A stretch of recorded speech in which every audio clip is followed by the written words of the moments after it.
Go ahead. I had a couple specific ones, but I wanted to kind of follow on that. As you're determining next steps, I mean, frankly, things just seem like they're going pretty poorly right now for the White House. Build Back Better is being blocked, voting rights is being blocked, diplomatic talks with Russia doesn't seem to have brought us back from the brink of war. Inflation's at a 40-year high.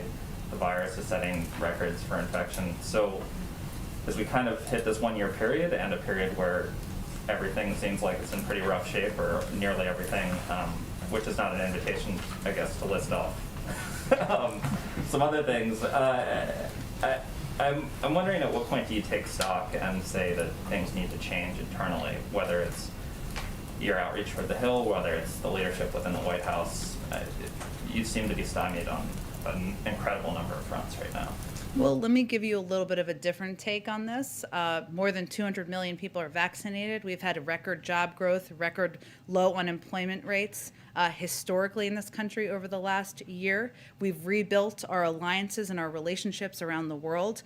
And right now, as it relates to Russia, as you heard our National Security Advisor convey, we're working with partners around the world to convey very clearly. It's up to them to make a choice about what's next. We're not going to make that on their behalf.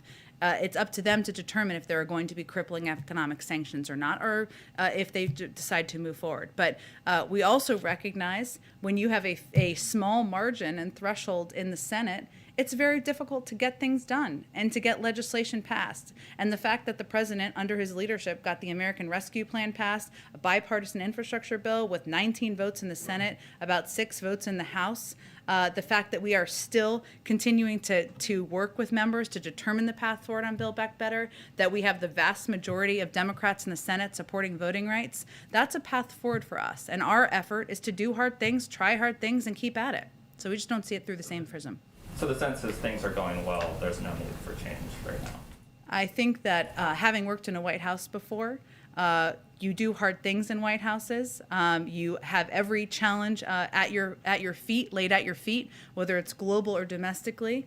And we could certainly propose legislation to see if people support bunny rabbits and ice cream, but that wouldn't be very rewarding to the American people. So the president's view is we're going to keep pushing for hard things, and we're going to keep pushing the boulders up the hill to get it done. Have you noticed that as everything around you seems to decline, one thing still grows? It is the power of your rulers. None of their plans and directives have solved your problems or made your life better. The only result has been their increased control over you at the cost of your freedom. Do you know why? You gave them the power.